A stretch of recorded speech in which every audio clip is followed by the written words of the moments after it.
Hayyee harka fuunee akkam jirtu daawwattoota keenya kabajamoo fi jaallatamoo. Har'as keessummoota qabannee isiniif dhufneerra. Kan irra keessummaa jenna har'a keessummoota qabannee isiniif dhufnee jirra.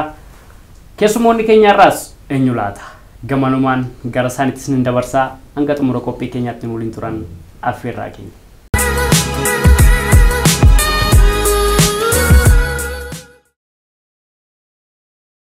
Hayyee baga nagaan dhuftanii. Baga nagaan eegda. Mee jalqaba mee sirraan jalqaba walaa baru. Hayyee Shijaraa Muluun jedhama. Ati immoo ittiin maqaan? Eenyu jedhamta? Ani immoo Mooyikaa Muluun jedhama. Mooyikaa Muluu.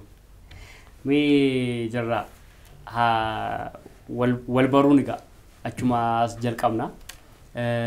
Daa'imummaatti jarraan eessatti dhalatee eessatti guddatee jireenya baadiyyaa argeera moo hin argine? Hayyee kanan dhaladhe illee na Wallaggaan dhaladhe. Wallagga Bahaattan dhaladhe. Garuu ijoollumaatiin gara magaalaatti gatii dhufne baay'ee waa'een baadiyyaa kanaa baay'ee keessan turre. Kanaaf waa'ee baadiyyaa beeka jechuun xiqqoo isheen ulfaata. Quraaniin funaannee loon hin eegne jechuudhaati. Ati akkas taanaan inni immoo siruma isaayyuu waan baadiyyaa waan beeku natti hin fakkaatu.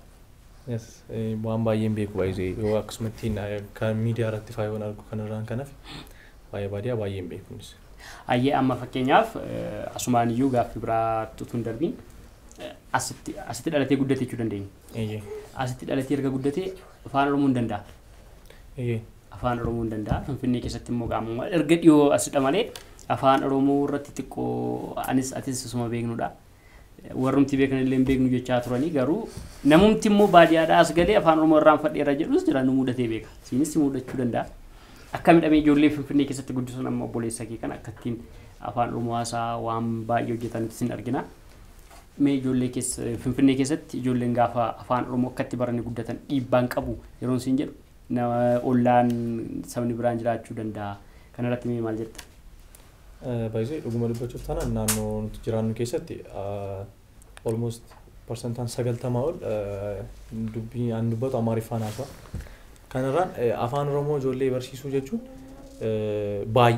dhuguma baay'eema kan ulfaatudha. Sababni isaas afaan Oromoo nan barsiisa ofii anaaf iyyuu struggle guddaa ture. Because umuriin koo waggaa 5 naannoo sanatti kananii aniyyuu as dhufe jechuudha. Yeroo naannoo kana dhuftu afaanicha baruuf baay'ee sensitivii taata. Afaanicha baruuf focus kan nuti gochaa turre Amaariffa baruu irratti ture. So sanumarraan kan ka'e afaan Oromoo baay'ee madhiisnee garama jechuun focus namoonni naannoo nuti jiraannu manni barumsaa iddoo hundumtiyyuu Amaariffa ture. Sanumarraanii afaan Oromoo amma waggaa 10tti minaamin afaan Oromoo mana keessatti namni nuti haasa'u iyyuu hin turre. Sababni isaas akka nuti barru gatii barbaadamu afaan Amaariffaa adda barree booda bareen afaan Oromoo naqabaa dhufe. Anumaan iyyuu na rakkisutti dhufe. So kan sanarraan kan ka'e mucaan kun afaan Oromoo baruu dirqama akka ta'e booda iftaanii yeroo afaan Oromoo ta'uu ilaalee akka nu ceephoo akka maatii ceephoo kun beekamaadha. Garuu mana keessatti inaasoo'ama akkasii ta'e mana kanatti ooltu sa'aatii 10tti manatti galta sa'aatii 10 booda yeroo dheeraa kanatti turtu hiriyoota kee faana naannoo sana faana turta. Maatiin hojii oolanii galu dhufanii irra communicate maatii faana yeroo communicate gochuu illee baay'ee hin jiru. So kanarraan kan ka'e baay'ee struggle afaan baruuf afaan Oromoo baruuf baay'ee dhiphaatu. Dhiphaadhaa jechaadha. Amma akkuma jetteerni anamma maatiidhuma asitti dhalatanii guddatanii afaan Oromoo perfect ta'anii ijoolleen isaanii danda'an nan beeka. Garuu immoo akkasuma immoo warrumti asitti dhalatanii immoo hin dandeenye jiru. Fakkeenyaaf atis anis akkam beeku yeroo gabaabduudhaa as xiqqoo Oromummaan ho'ee erga waanumti tokko jijjiiramee an Oromoodha jechuun illee dhufe. Fakkeenyaaf waan na mudate waa'ee afaanii kanarratti waan tokko sitti hima. Namicha tokko safara keenya ture haati manaa isaa Oromoodha. Inni garuu Oromoo miti saba biraadha. An Oromoodha jedhe guyyaa ta'e tuteenyaa isaa. Akkamitti jennaan haati manaan koo abbaan ishee Oromoodha. Kana jechuun afaan Oromoon hammam akka dhiibbaa uumaa dhufee fi afaan Oromoo baruun akkam gaarii akka ta'e illee nu barsiisaa jechuudha.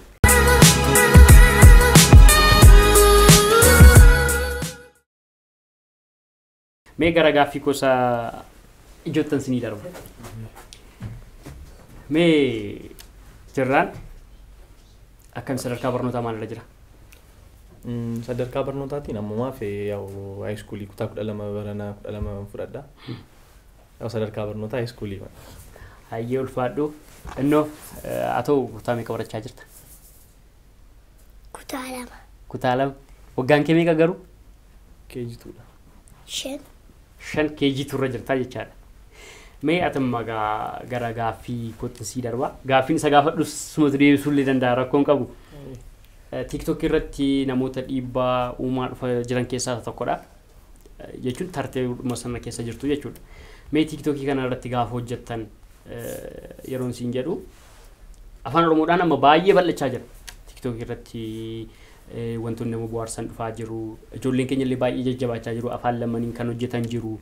Kana irratti mee TikTokii kana akka jalqabduuf maaltu si kakaasime jalqaba isaa? Jalqaba irratti TikTokii hojjechuuf kan nu kakaase durrumaa kaasnee aartii ma keessa turre aartii yeroon siin jedhu aartii Amaariffaatiin fiilmiiwwan garaagaraa hojii akkasii keessa turre moodeelingii keessa turre moodeelingii irraa gara taatummaatti achiin babal'achaa ma dhufe achiin wanti keenya poteenshaalii keenya wanta nuti qabnu wanta nu bira jiru kwaalitii nu bira jiru agarsiifachuuf kan immediately fayyadamuu yaalle TikTokii. TikTokii akka nuti hojjennu immoo hiriyoonni koo jiru hiriyoonni koo baay'een nu faana TikTokii hojjechuu jalqabne yaada share walitti goonee kan hojjechaa turre taarikuun hin beekne yaada. Isaan faanadha model taarikuu faana jalqabne achiin babal'achaa ma dhufe arraan geenyeerra. Gidduutti hojii moodelummaa irratti baratteetu turte kan irratti bobbaatee turte. Amma adda kuttee moo hojjechaa jirta hojii moodelummaa? Gaaffii baay'ee gaariidha. Moodelingii jechuun addaan hin kunne hojii lamaan isaa hojjechaa jira. Garuu focused godhee kanan hojjechaa jira ammaaf attentionin koo full attentionin koo TikTok irra jira. Yaa gara fuulduraatti immoo wanta garaagaraa qabannee dhufne ni yaada. Rakkoon qabu. Amma fakkeenyaaf achumatti si deebisa waa'ee moodelii kana. Anis achis akka beeknu sooshaal miidiyaa Facebook irrattis TikTok irrattis namni tokko suura bareedaa wayii istiidiyoo deemee ka'ee akka aktii wayii godhee bakka sana booda akka moodelaatti of ilaalama namni tokko. Ani immoo namoota baratanii moodelingii hojjetanii fi namoota hin baranne tokko nan beeka. Yeroon siin jedhu namoonni utuu hin baratiin dhaqanii moodelingii dorgoman jiru. Kun akkamitti ta'uu danda'a amma fakkeenyaaf wanti tokko utuu hin baratiin wanti ati hin goone hin jiru gootu hin jiru barumsa gaafata. Namoonni kun amma fakkeenyaaf Facebook irratti moodelaaf wadala daddabaasuu dadhabne jedhanii yeroo itti qoosan hin jira waan ta'eefidha. Mee namoonni kun akkamittiin akkas ta'uu dandeettee yaadda?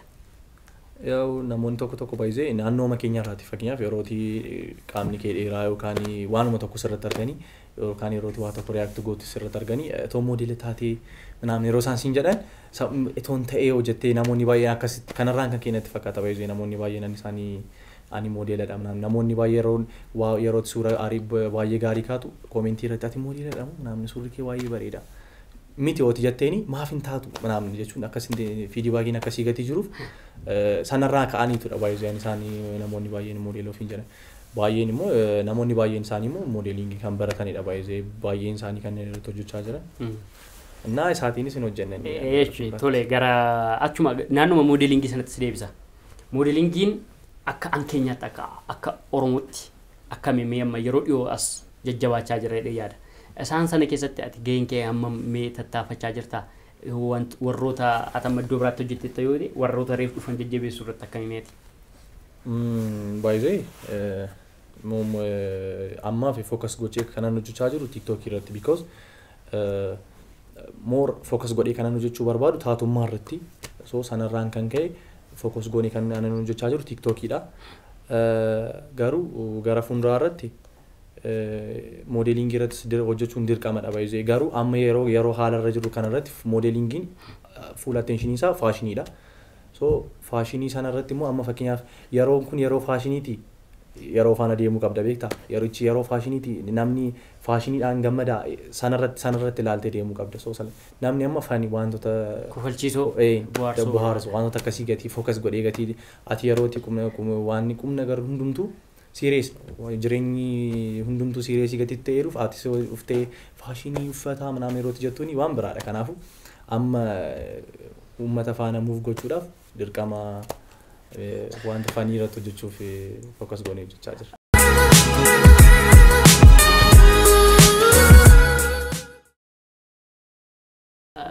Mee achumatti uummata kana kofalchiisuun hin cimu mee? Baay'ee cimaa dhuguma dubbachuuf taana aanim fakkeenyaaf akkasitti yoo sisiinsi kofalchiisuu dhiisuu nan danda'a baay'ee garuu deemee kaameeraa duubaatiin si kofalchiisuu nan danda'a jedhee na yaada namoota baay'ee kofalchiisuu dhiisuu dandeessa garuu nama tokko bohaarsuu dandeessa jechuun siif anaaf waan guddaadha baay'ee nama tokko argachuun anaaf waan guddaadha gaafan viidiyoo koo jedhee viidiyoo tokko hojjettee namni tokko laayik sii godhu ittiin bashannanuusaa yeroo inni koomentii sii godhu sanarratti ayi namni maa jaalateeraa jettee itti fuftaa jechuudha intinis fiidbaakii gaarii yeroo argattu itti fuftaa jechuudha. Fiidbaakii nama fakkeenyaa baate amma daa'ima afaan hojjetta akkuma taarree fi naafi isinis akkasumatti hojjettu. Inni kee jirtuu baratanaan jettee barnoota isaa irratti akkamime? Barnoota isaa irratti baay'ee cimaadha yeroon siin jedhu laayik amma jechuun mucaan kun barataa cimaadha barataa naam jechuuf wantoota keejituu irratti barachuu qaban hundasaa akka inni baree darbuuf anis maatiinis fuul inte maatiin fakkeenyaaf yoo inni qormaata dhabe yookaan hojii manaa toon hojjetiin dhaqe jennaa mana barumsaa anaan inni na gaafatu. So kanaafu ofii koo hojii manaa koo soon hojjetiin dura viidiyoo toon hojjetiin dura dursee akka inni yeroo manni manatti galu akka inni laaqana isaa nyaatu achumaan immoo akka inni viidiyoo hojjetu akka inni dursa barnoota isaaf akka inni laatuun barbaada. Itti gaafatamummaan maatii irrayyuu sirra jira jechuudha. Maaliif amma fakkeenyaaf baay'een keenya sooshaal miidiyaa irratti gaafa beekamaa dhufan amma ijoolleen kun booda hunda keenya caalaa akka beekaman beekta. Yeroon siin jedhu umurii kanatti nuti waan sooshaal miidiyaa dhiisiiti an akka kotti sangootan egaa safara keessa ganda keessatti beekamu baadiyyaatti jechaadha. Isaan kun amma saatii kanatti dhiibbaa uumuullee danda'aniiru. Maaliif ijoolleen kun ijoollee xixiqqoon kun naafii fi mucaan kun utuu walitti dhufanii yuutuubii chaanaalii mataa isaanii illee banatanii hammam akka dhiibbaa uumuu danda'an beekta. Kanaafuu barnoota isaa irrattis cimaadha jette.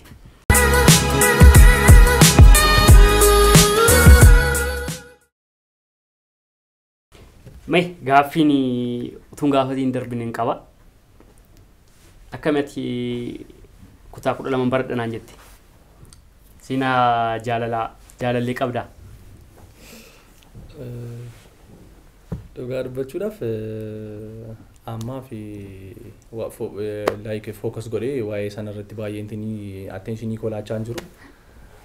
Garuu yaa gara fuulduraatti nafaatteeti. Gara fuulduraatti amma fakkeenyaaf nafaata dhiibbaa uumaa gaafa dhuftu nama dhiibbaa uumuudha sooshaal miidiyaa irratti. Ammumallee amma namoonni daawwachaa jiran namoota meeqatu amma ija keessa ilaalaa jira amma akka yaadutti jechaadha. Dhiisii TikTok irratti amma kana dhiibbaa uumtee miti. Waan mati xiqqoo irratti gaafata argamtuyyuu namni shamarran sin jaaladhee eessa jirtaa wal arginaan hin jira. Mee gaaffiin akkasii si dhufe hin beeku. Gaaffiin osoo hin gaafatiin darbu gaaffii kana waan ta'eefidha. Maaf na qaanessitu. Ayyee ishee dhugaa dubbachuudhaaf wantoonni akkasii inni bani baay'ee namoota sooshaal miidiyaa irra jirtu. Yaa'u jira.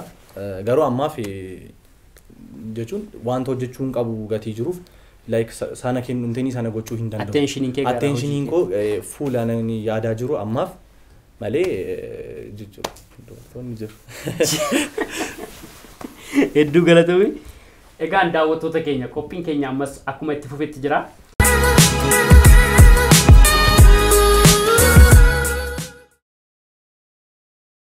Mee hojii hojjechaa turtan keessaatii hojii tokko kan yaadattan asumatti waan tokko mee nu hojjettu?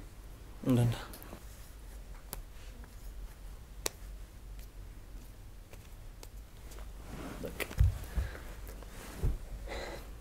Hello guddaa. Oko. Safar naannoo keessan tureem manni yaalaa bineeldotaa naannoo keessan jiraayi? Maal jira ko si ukkubee moo?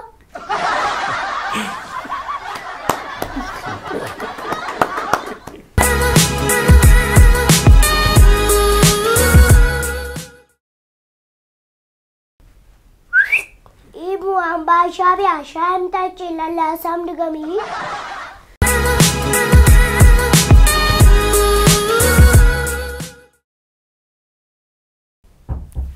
Ara guddaa jikoona keessatti baduu fedhara waa wayii godhi guddaa ko maalo.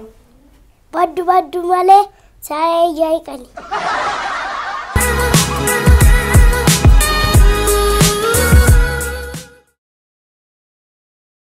Hayyee qophii keenyattis namoonni baay'een itti bohaaraa akka jiran abdiin qaba.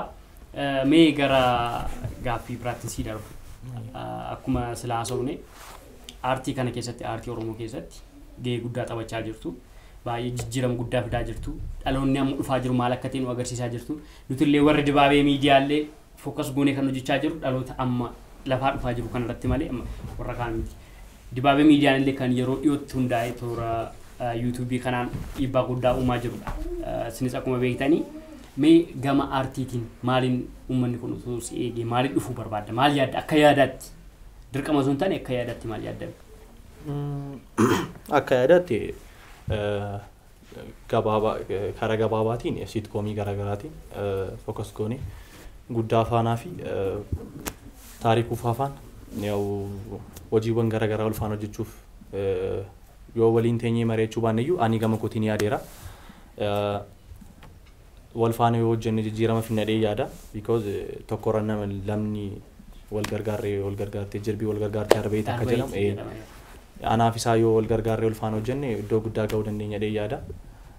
So siitkoomii garaagaraa bifa qobaatiinis taarikuu afaanas fi yeroo dhiyootti immoo iskiriiptii wayii barreessaan jira.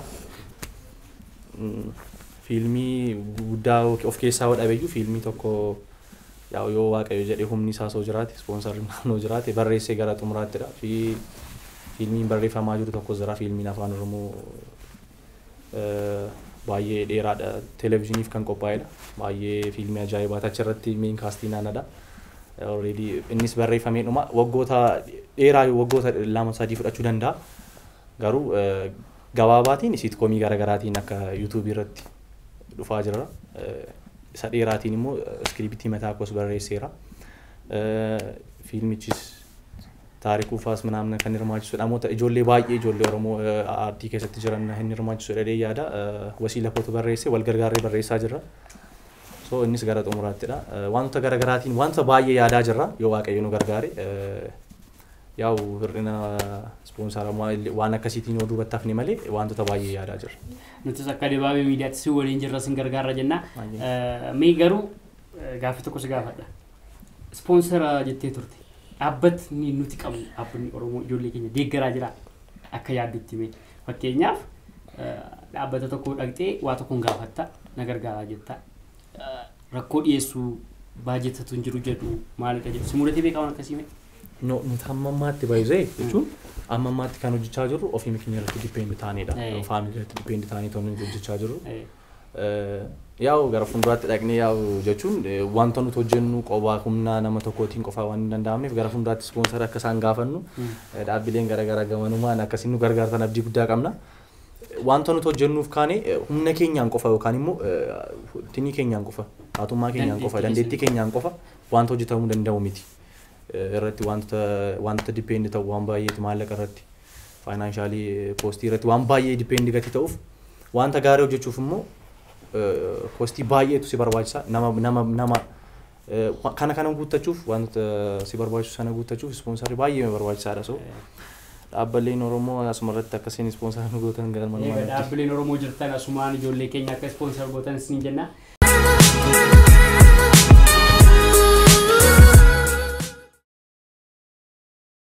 Mee dhumarratti muudannoo fi muuxannoo keerra wantoota hedduu qoodaa turte mee muudannoo keessumaa magaalaa Finfinnee kana keessatti wal qabatanii muudannoo ati hin daganne yookiin nama gaddisiisu yookiin nama kofalchiisu mee maal qabdan? Muudannoo baay'ee nama kofalchiisu tokko yeroo tokko karaarra deemaan jira. Muudannoo lamadha baay'ee anan irraanfanne gama tiiktookiitiin jechuudha. Karaarra deemaan jira irraanfadheera. Maalidha fookastii anan deemaa jiru hojii wayiif deemaan jira. Toon deemaa jiru ittiin furdoo tokkodha. Adda laan jettu wayii naamni jedhu nan nahee beektaa ani akka inni sooshaal miidiyaa irra bahee irraanfadheera. Naan jette. Beeyyisuus ittiin kun nama loluuf immoo naamnan jedhu. So tolee naamni itti siqeen kasaan guddaa baay'een jaaladha gaaf tokko fiddee yeroo isheen naan jettu nan aare. Beektaa anan yaadaa jiru. Intiniin koo intinii communicate jechuun like nafaan lolu waa wayii balleessee yookaan akkaataa waamicha ishii yeroo isheen naan jettu naam intiniidhaan iyyuu miti nan deeme jechuun anis loluumaaf an deemaa jira. Dubartiin itti taate loluufis sitti ulfaataa harka sassaabachuuf saawwadha በጣም ነው የምወደው ጉዳይ ጉያ tokko fiddee ijoollee qofaan ol naabarsi qasqas jettee saawwadha buute baay'een nahe ishi tolee ምናምን nahe deemee ammani iddoo sana gahutti illee waa'ee sana yaadaan ture. Innaa tokko immoo baay'ee kan hin daganne deemaan jira namicha wayitii karaa deemaa jirra. Tuma deemaa jiru taaksii salfii jira gara Meeksikoo kana deemuuf xoraalee cumaan of duubatti na laalee ati abbaa guddaatii naan jedhe eeyyeen minaan nan jedheeni cumaan guddaa baay'ee man jaaladhaa naan jedhe tolee baqa naa dhungadhu naan jedhe tolee ishii naan sinii dhungadha naan jennee tolee baqa jennee taaksii seenuufi innaan baqa akkamitti naa dhungatta seetedhee asum koo maddii koo iddoo kana naa dhungadhu tolee minaan maddii koo na dhungate mudannoo ani yaadanne baay'een beektaa naa dhungadhu naan jedheera tolee waliin jennee minaan akkasitti immoo naa dhungatta ishii tolee minaan naa dhungadhu immoo minaan jedhee anaan na dhungatee deeme sasin dagadhu.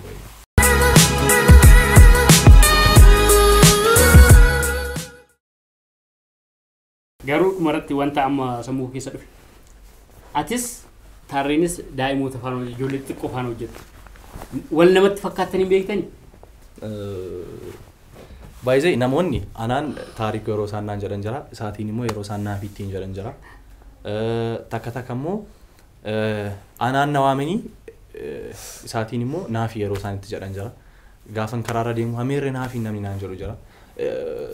በጭራሽ ታሪኩቲኒስ የሮሳን ጀለን ጅራቹ እንደንዳኒ ማለት ቤታ መቃን ኬኛ አደባሱ እንደንዳኒ ናፊ ፊታሬ ጉዳፊ ናፊ አደባሱ አን ሲፍ ታሬ የሆነ አደባባ ያንም ትመታን ኮች ሶ ናሞኒ የሮን ቤለመን ታሬ ጉዳፊ ዲቲ ኮት ምናምን ሮሳና ጀለን ምናምን ሮከሲቱ ጀራ አደንባሱ እንደንዳኒ ባይዜ ሰበምኒሳስ ኢሳኒስ የሮሳን ኦልፋኖ ጅተን ጀራ የሮ ባዬ ሶ ገቲ ኦልፋኖ ጀኑፍ ናሞኒ አደንባሱ ትኮሰኝ ሳንትል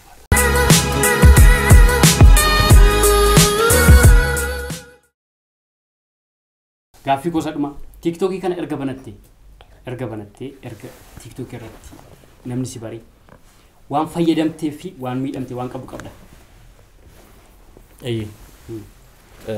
TikTokii irratti eddanii bahee sooshaal miidiyaa irratti yeroo baatu wantoota fayyadamtu baay'eetu jira. Jechuun namoonni gurguddaan yeroo si kabajan iddoon oolmaa kee wanti baay'een kee jijjiirama baay'ee. Isa dura jirturra baay'ee of eeggata. Gara fuulduraa hojiiwwan garaa illee dhufaa jiru. Yaa hojiiwwan isa yoo hojjenne isa sana fayyadamta baay'ee miidiyaatti yeroo baatu sana fayyadamta yaada ganaadha. Wanta ammaatti fayyadamne baay'ee yoo jiraachuu baate illee gara fuulduraatti waan baay'ee akka fayyadamnu abdii guddaan qaba. Garuu wanta ati miidhamte hojjette akka garaa keetti bashannanuuf inteenisi jedha. Sana la miidhaan baay'ee sooshaal miidiyaa irratti baateenna akka duratti bashannanuu dhiisuu dandeessa. Fakkeenyaaf amma maalidha wantootuma namoota mudatan namoota gurguddaa mudatan sitti hima. Mana dhugaatii galanii dhugaatii dhuganii namni biraan suura kaasaa sana booda dhugaatii jechuun fakkeenyaaf rakkoon qabu yoo dhugdee jechuun namoota oodiyensoota keefillee akka hin taanetti gadhiisu. Kanaaf rakkoo qabaa jechuu akkati yaadinaa gala. Yaa iddootti bashannantu for example ani guyyaa tokko mudannoo tokko sittanii magamanumaan akka tasaa baay'ee dhuguma dubbachuudhaaf taanaan ijoollee harka qayyee ijoollee abbaa qabeenyaa toon ta'in ijoollee waaqayyoo nu gargaaree maatii gidduu galeessaadha. So yeroo majiraan keessatti biskuutii baay'ee man jaaladha riilii biskuutii shaayiidhaan baay'een jaaladha gaaf tokko biskuutii shaayii nyaadhee. nama baay'eetu still tarreetti illee deemanii ጓደኛን kee biskuutii jechuun still amma sanaatti dha baay'ee waanuma xiqqoorraa ka biskuutii nyaatee biskuutii karaarra taa'ee mana shayii jala taa'ee manaan amma sanaatti gati jiru sababa indee namni akkasitti focus godhee manaan sanarraa ka'ee dha baay'ee anani waa'ee bashannanaas taasoo barbaade baay'ee kana waan akkasii illee yeroo xiqqootu namni si eegee fakkeenyaaf amma gaafa taaksiidhaan deemtu konkolaataan qabu hangasiin jedhutti galee naqun namee beeka iska ammammaatti konkolaataan bitanii namni siin jedhu jiraachuu danda'u ni mala baay'ee waanuma sooruma isaanitti fakkaata humtiin jiru rakkoon qabu egaan daawwattoota keenya qophii keenyatti irraa barachaa itti bohaaraas akka jirtan abdii qabna.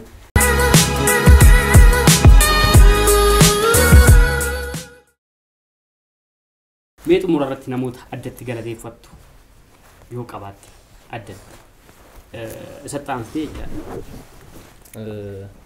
baay'ee anaaf inni waliin galateeffannu taarikuu fa'aan galateeffadhe baay'ee taarikuutiin on galateeffadhe waan ansa fageessu natti fakkaata naafiifaa taarikuutiin yeroo nama galatuumi nama yeroo jettu waan an fageessu natti fakkaata garuu jechuun etoon dubbatiin kan hin dabarre tiiktookii majammaru jalqabuu kootiin dura first jalqabumarraa kaasne kan nuti wal barre moodeliingii irratti dursa keenya ture jechuun nu dura ture inni moodeliingii baratee naannoo ture akka tasaa wal agarree moodeliin jirutti wal agarree achumaan itti fufnee amma maatiidha.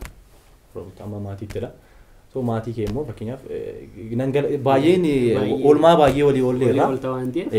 Garuu sin galateeffadha jechuun natti hir'ata beektaa jechuun amma ammaatti yaadota intinillee walirraa fuunee amma hojjettuttidha. Amma sanattidha.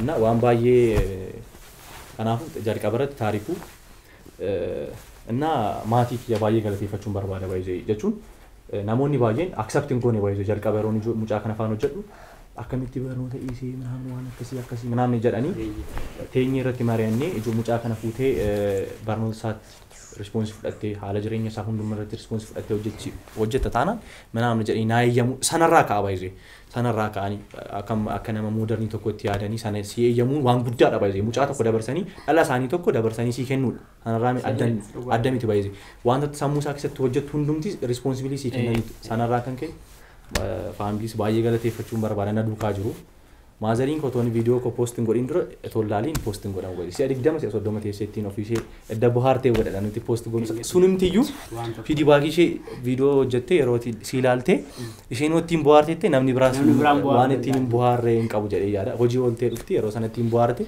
ay kunis maa namoota gammachiisate yeroo kan sinii gulaalu maazariidha jechaadha. Baay'ee ulfaadha galatooma atoo dhaamsa waan dhaammattu qabda uummatas daawwachaa jiru. Galatooma jedhine. Galatooma.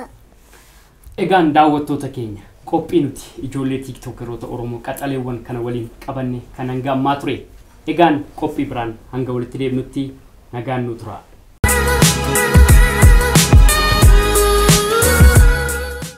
Hello guddaa jaalalli siif maalidha? Isa jaalatamu DVdha. Wani ilaalaniif maa TSVdha. Isa jaalatuuma HIVdha. Hello guddaa.